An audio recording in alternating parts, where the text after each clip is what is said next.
Hello, hello! My name is Shalana Battles and I am indie author of 3 books. And today we're going to talk about tips and tricks for new authors or authors just starting out.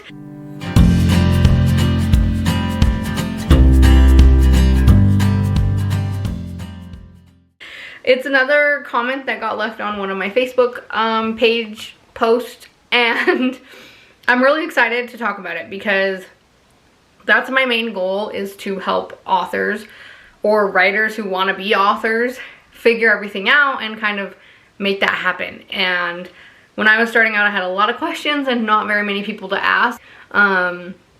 Really only one author, Sarah Sutton, and she's incredible and she was very helpful when I was a newbie. She writes young adult romance and her books are great, so definitely check her out. I'll link her page in this as well. And let's get into it. Let's talk about it. Okay, so today I have 5 tips for writers who have not published yet and are trying to finish a draft or publish. And then if you guys want to hear more, I can come up with more. I have a ton of ideas just from going through the writing and self-publishing process. So number 1, and this will always be number 1, is write. And it sounds silly and it sounds simple, but you have to write. You are never gonna publish if you're not writing. And I tell myself this on the daily, where it's like, you need to write. Shalana, you need to write. Shalana, you need to write. Because I will find a million reasons not to write. Oh, I need to market, or I need to do this, or I need to work on this, or no, you need to write the story. You need to write the story. You can't publish something if it doesn't exist. And so your top priority should be writing. And if you are a brand new author who's never published, that has to be the top priority. Worry about everything else later. It's really easy to be like, I need a website, or I need a marketing plan, or I need whatever, images from my book, I need a cover. Like, no, you will need all of those things, but right now you need a book and you don't have it. And so write the book. Write. Finish the book and then worry about everything else you need to worry about later, because none of those things matter if you don't have a completed book. And so that's my number 1 tip, is that if you truly want to write with the intention to publish, you have to write. You have to make time to write. That's my biggest tip, is write. And write all the time. And write even if it's crappy. And write stories even if you know they'll never see the light of day, because you become a better writer when you're writing. And so if writing is new to you or something you've not done before, a lot of writers have written things their whole entire life. Most of us will tell you, oh, I was writing since I was 5 years old. But if that's not you, that's okay. But take the time to write, to practice, write short stories. And then once you have an idea for an actual novel, write it. Put that as your top priority until it is complete, because there is no step 2 if you have nothing completed. And so just write as much as you can, as often as you can, and remind yourself to put those other things on the back burner. I had a guy talk to me about editing one of his drafts not that long ago, and he was talking about websites and Patreons and this and that and this and that, and it's like he hadn't even finished a book yet and he had multiple drafts. And so just pick a project, focus on the project, write it until it's done. That is my biggest tip for authors who are just starting out and haven't published before. Okay, tip number 2, find people that can give you feedback. Sometimes you have to pay these people like beta readers, and that's okay. Fiverr is the site I work on, and so people will book with me, I'll read their work, and I'll give them feedback. Sometimes you can get them for free, and the more you write and you build up a readership and people who enjoy your work, it'll be easier to find people willing to read your stuff just because they enjoy it. And sometimes people like reading things before they go to an editor or before they're published, and kind of having that early access. And so there's a ton of writing groups you can join, and a lot of times you can just find people that will trade. Like, you read their work, you read their work, they read your work, and that's free. If you have friends who write, ask them if they'll look at your stuff. For me, I have 2 of my closest friends have read everything I've written, and they have since the beginning. And sometimes they'll read things as a whole, or sometimes they'll say, hey, I'm going to send you this chapter, tell me what you think of it. Find people that will be honest with you. And like I said, sometimes you'll have to pay for honesty. Sometimes your friends don't want to hurt your feelings or give you constructive criticism, and that's okay. Find people who will, either in writing groups or if you hire a beta reader. I'm very, very lucky though. I've got 2 friends that are not afraid to say, hey, this isn't working, or maybe try it this way, or have you thought about this? So I'm very fortunate in that aspect. I also have somebody else who I used to work with when I lived in Texas. She's read all my stuff. She's incredible. She has been waiting forever for the Grand Mesa Men series. If you're watching this, I'm sorry. But she'll read those as well, and I give those all to her, and she gives me feedback, and she's amazing. I've used beta readers in the past. I've paid for beta readers in the past. So regardless of how you find your people, find people. You don't gotta go crazy. You don't need like 30 people giving you feedback. You'll never get through all of that. But I would say I keep it between 3 and 5 for my stuff. So I kind of get a well-rounded picture, and then you know, right, if all 5 people are saying the same thing, or 3 of the 5 are saying the same thing, might be something you need to look into or revise. With that, you don't have to take every piece of advice. If somebody really doesn't like something that you've shown them, depending on their reasons for not liking it, or if one person doesn't like it but your 4 other people loved it, okay, like that's a good sign. And there's a lot of times where even I have been editing people's stuff and I've said, you know, hey, this guy comes across really harsh right here. And then they'll explain to me why they're doing that, and then I can say, okay, well maybe, you know, rework it this way or add this in so that it kind of makes more sense why that emotion is playing such a large role in this scene. So getting the feedback and then talking it through with them. But just know, like, you don't have to take all the feedback. Just because somebody says, hey, do this, doesn't mean you have to. At the end of the day, you have control over what is in your manuscript. Number 3, follow people who are doing the thing you want to do. I made the mistake in the beginning of my journey of just following people I enjoyed, which is fine, and I still do that. Follow authors that are writing outside of my genre. But I started actively seeking out authors, not only writing in my genre, but running a business the way I want to run a business. And so you hear me talk about JF Penn on here all the time. There is a reason for that. If you want to run a business as an indie author, if this is more to you than just a hobby and you want it to be your full-time job, there is no one out there better than her.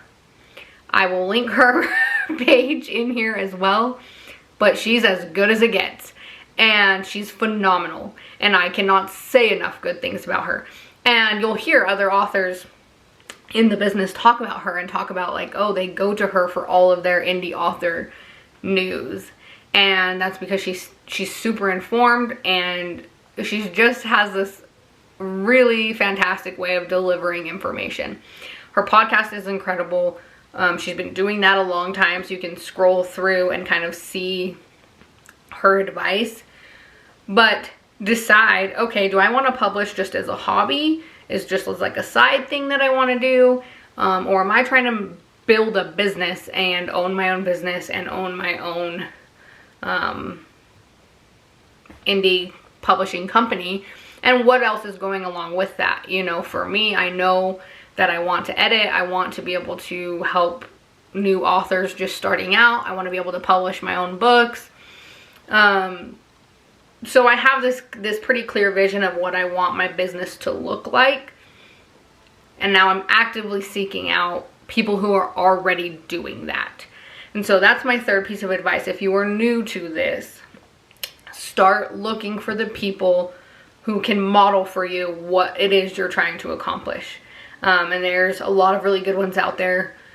I can't recommend JF Penn enough. So if you need a place to start, she's a powerhouse. She's great. She's been in the industry, I think 15 or 20 years, a long time, and has built an extremely successful business. So if it's just a hobby, or you just want to publish books and you aren't really concerned with like making an income off of those books, and it's just a hobby, follow people that are doing that. They'll still have really good advice and really good kind of tips and tricks with how their website is different, or maybe they have no website at all. They just put their stuff on Amazon and let it do its thing. But if you're trying to build a business, start looking at people who are doing that. Okay, number 4 for new authors is dictation. Don't shy away from this. In the beginning, I was like, I have to type out everything with my own fingers. And so that takes a lot of time. And to be honest, majority, I'm still typing everything out. I'm a very fast typer, and when I sit down and I'm like in a scene, I can get a lot on the page very quickly. But there's people who can't do that. Either they're not fast typers, they just don't have the time to sit in their office for however long. They need to be multitasking. I just spilled that. Whatever the case may be. Just because you're using talk to text doesn't mean you're not writing. I think a lot of like new authors are like, oh, that's not really being an author, and it is. It's still your ideas, it's still your writing. I use Otter, and again, if you're seeking out people who are doing this, now I'm not going to be able to think, the Courtney Project, she's doing her own stuff under the pen name Lyra Parrish. Before, she was doing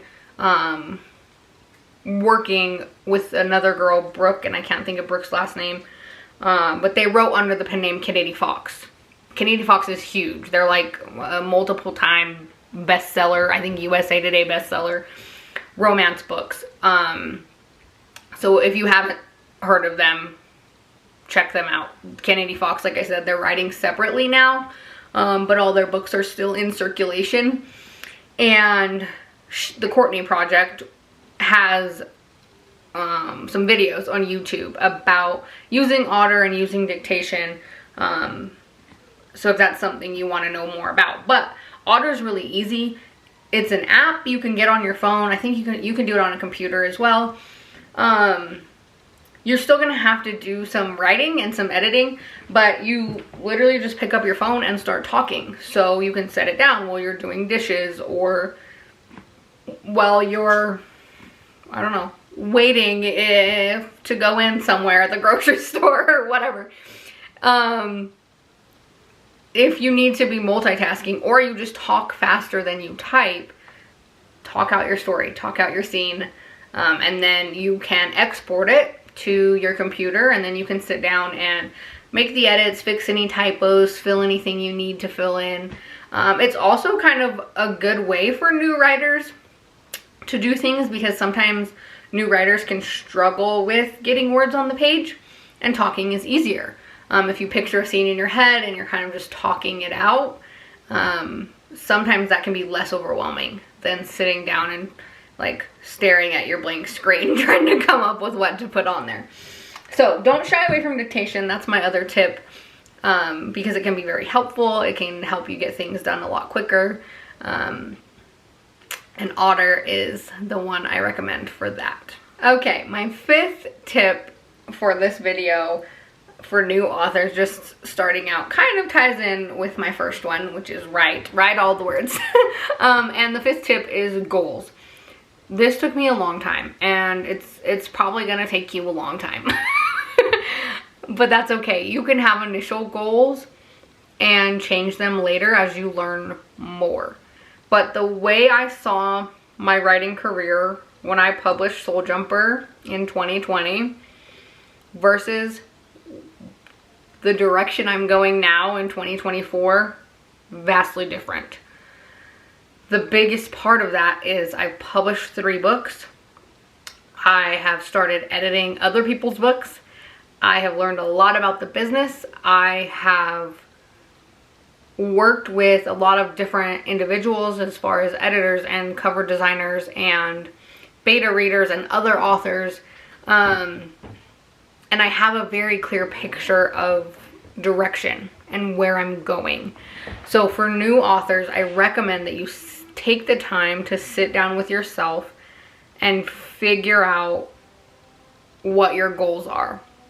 Now, if you have never published, don't go crazy. we oftentimes have these huge goals that we want, right? We want our book to be a bestseller. We want to make millions. We want to be the next J.K. Rowling. You know, we want to be humongous, whatever the case may be. You have these huge goals, but it's going to take a lot of small steps to get there. It's very, very rare when something like Harry Potter or something like Twilight or something like 50 Shades happens.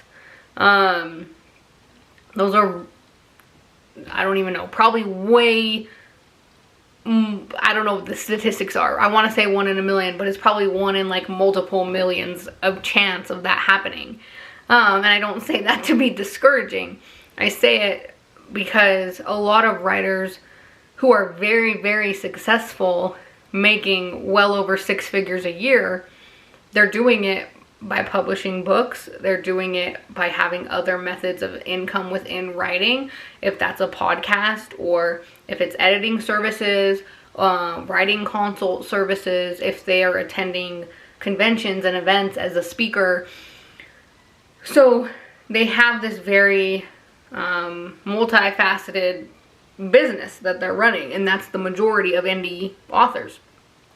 And so just know that if you want this to be more than a hobby for you, kind of think out those goals and what you want your business to look like, and realize that the vision might change over time, and then that's okay. My other thing is have a word count goal. This is the part that ties into the right. If you were a new aspiring author, write as much as you can. Have a goal for that. My goal right now is, well, let me tell you, 2,700 words. 2,700 words a day is my personal goal right now. You don't have to have a word count goal. If a word count goal intimidates you, have a page goal. Say, I'm going to write 1 page or 3 pages or 5 pages. I'm going to write a whole chapter every day. Or have a time goal. I'm going to sit down uninterrupted for an hour a day and write. If you write 1 sentence or if you write 30 pages in that hour. But have a goal. For me, word count is the easiest to track, and I like to have a number to hold myself accountable to. But some people don't like word count. That's okay. Like I said, do a page goal, do a time goal, but have a goal. And if you are just starting out, that's going to be huge for you. And it will help you discover when you write the most, so you can plan things around that, and then B, the days that it's just not working. So I write every single day. The date, how many words I wrote for that day. And you'll start to see patterns. You'll start to realize, like, okay, I don't write that much on Mondays, or I don't really write in the evenings. I get all my words done in the morning, or you know, oh, there's this chunk of time on this day that I've been writing a crazy amount. And so you'll kind of be able to structure your day once you start seeing those patterns. So I'd have a goal and I would track that goal. And it also helps hold you accountable. If you get to the end of the month and you're like, I only wrote 2 days this month or 3 days this month, it kind of holds that accountability and is a little bit shocking to see sometimes. If you're not tracking it, it's really easy to think you're doing more than you're doing or less than you're doing. So it's an important thing to track as you're going through. So those are my top 5 tips for new authors. Like I said, I've got a ton of these, so if you would like to hear more, please let me know, and I will do another video on tips for the new ones that are just starting out. As always, I wish you all the best in your writing endeavors, and I hope you get all the words on the page. I would love to hear in the comments what it is that you are working on. Best of luck to you, and have an amazing week.